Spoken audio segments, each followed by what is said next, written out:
Donc comme son nom l'indique, la confiturerie Jean-Marc Chatelain, c'est des confitures et qui se développent de plus en plus sur le marché du bio. C'est pour ça que Sébastien aujourd'hui il est sur notre expo. Alors explique-nous pourquoi ce développement sur ce marché de la bio, Sébastien, s'il te plaît. C'est un développement qui est logique parce que nous sommes une entreprise qui fête ses 40 ans cette année. Et depuis les débuts, on a travaillé en agriculture raisonnée, en direct avec des producteurs. On a travaillé aussi dans une logique où on produisait nous-mêmes nos fruits. Après, par la force des choses et différents aléas, nous avons été acheteurs de fruits et transformateurs uniquement, mais nous avons toujours été sensibles au monde agricole.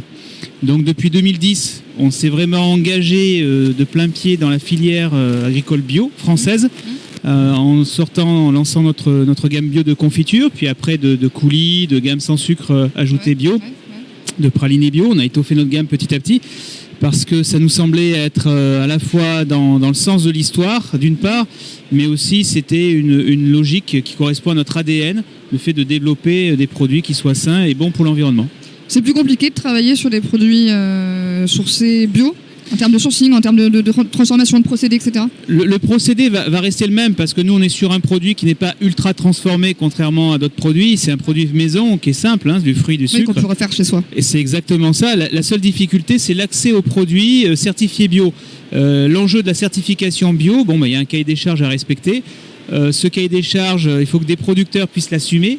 Il y a toute une contrainte, donc on ne trouve pas de tout en France en conventionnel et on ne trouve pas de tout en France en bio forcément. Mais l'objectif, c'est de trouver des producteurs avec lesquels on va pouvoir s'inscrire dans cette démarche-là de développer de la production de fruits bio français. Sur le secteur du bio, tu souhaites te développer plutôt en réseau spécialisé? Comment ça fonctionne? Où est-ce qu'on trouve tes confitures? Alors, nos confitures se trouvent en GMS, en magasins spécialisés, en CHR également, puisqu'on livre des collectivités, des cantines scolaires en bio. Oui, c'est super avec la loi Egalim là, qui promeut le bio, etc. Alors nous, on n'a pas attendu la loi Egalim, on travaille en local déjà, on a la chance de pouvoir avoir de bonnes relations et des gens intelligents. C'est très bien, dans les Hautes-Alpes. Dans les Hautes-Alpes. Et au-delà. On a également la vente directe sur notre site internet. Et oui, bien sûr. Ouais, donc ça marche bien, le e-commerce qui a connu un boom phénoménal avec le confinement en 2020 a donné un coup d'accélérateur au bio et l'accès aux produits bio. Voilà. Ouais. C'est vrai que tu étais structuré déjà toi sur ton site e-commerce, mais c'est vrai que ça a permis que tu connaisses une vraie